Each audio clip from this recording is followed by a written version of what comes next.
What you doing, bud?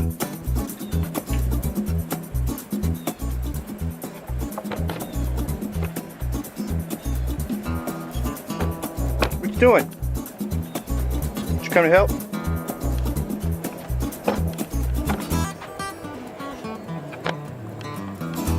What are you doing?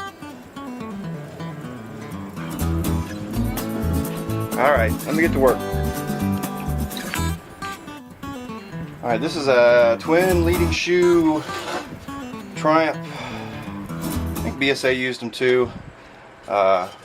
Twin leading shoe brake, 8 inches.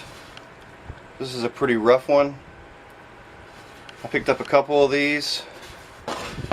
They also look like this, with a little bit bigger scoop on them. I think this is an older model, but I'm gonna film taking one of these apart because they're a little odd, at least for the year. So first thing you need is a 1 1/8 inch socket.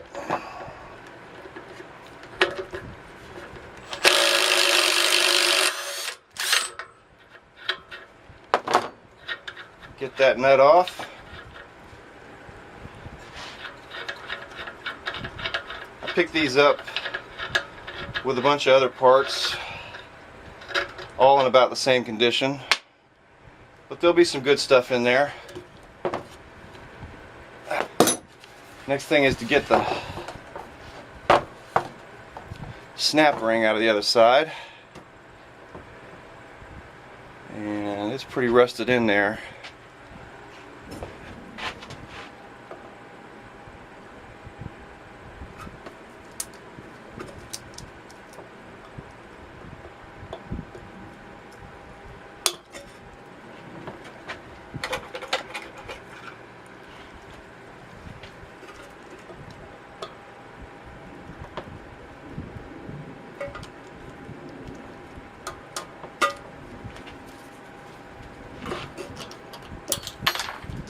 That out of there,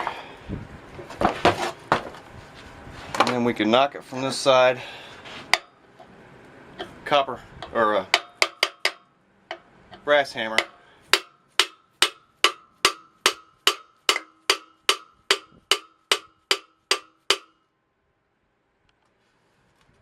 Knock it a little ways, and let's see if we can get this brake plate off.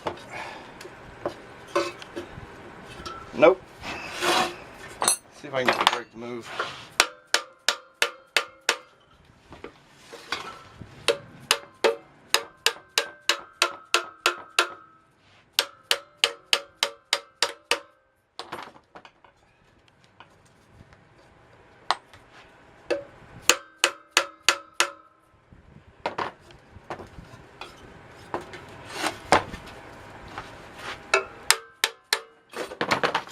There we go.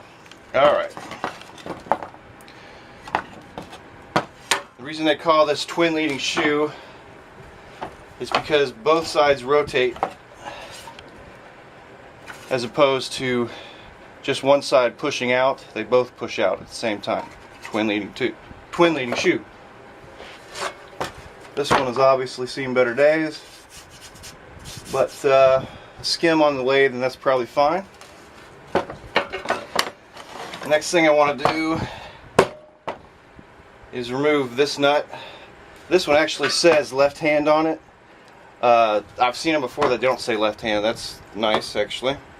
Now you can do this with a punch, or if you have the tool, but I've also found this particular tool, if you have one, it's an armorer's tool. It's used for it's used for rifles. It actually fits. It's got your pins here. Remember, it's left hand, like so. And that's all it took. There we go. Now we can just scoot that around.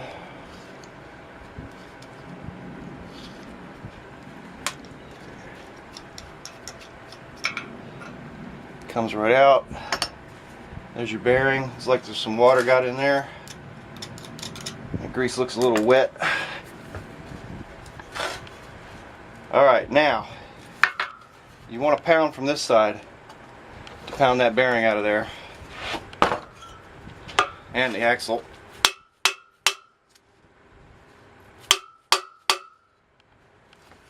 I'll show you that coming.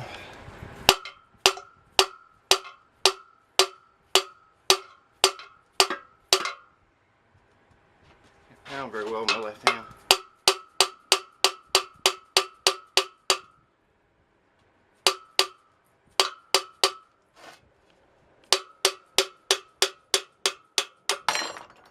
Okay, that's one.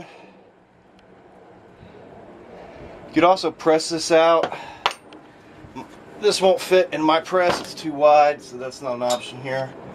There's a shield behind it that is supposed to keep crap out of the bearing. Obviously it didn't work on this case. Now to get the other bearing out, it's best to take this bearing off. Let me do that over here in the vise.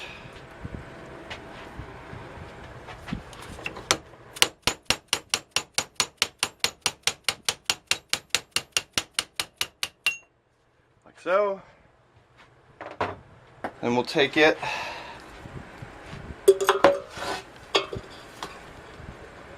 use it to drive the other bearing out. You could also put a socket down in there if you wanted, but you can't get to the edge of the bearing because there's another shim behind it.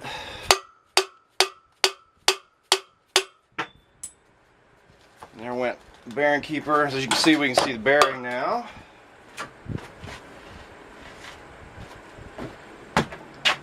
And that's your bearing cover. And we'll pound this one out.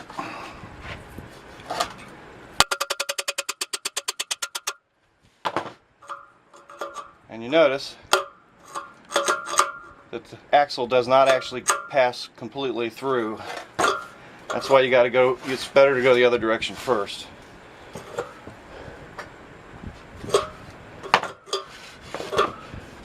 I guess you could do it either way, but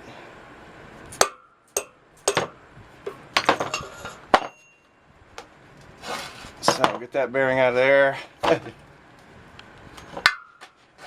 We'll get that bearing out of there.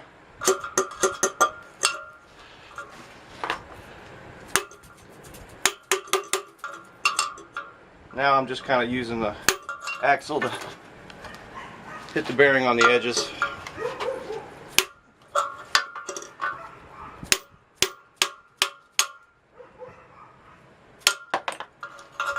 Bearings out. See, there's another dust cover in there, spacer shim that's behind that one. And that's basically it. So as you can see here, we got a load of good junk. Buckets full. 650 motor. Stuck, but complete. Wheels, including a chopper front end and chopper forks. Got a 4-foot Springer front end.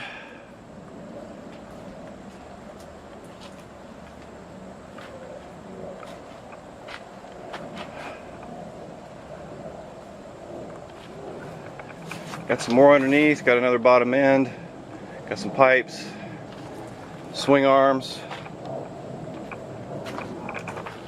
Not a bad haul. It'll all find a new home. Maybe one of you wants something. Let me know. Thanks for watching.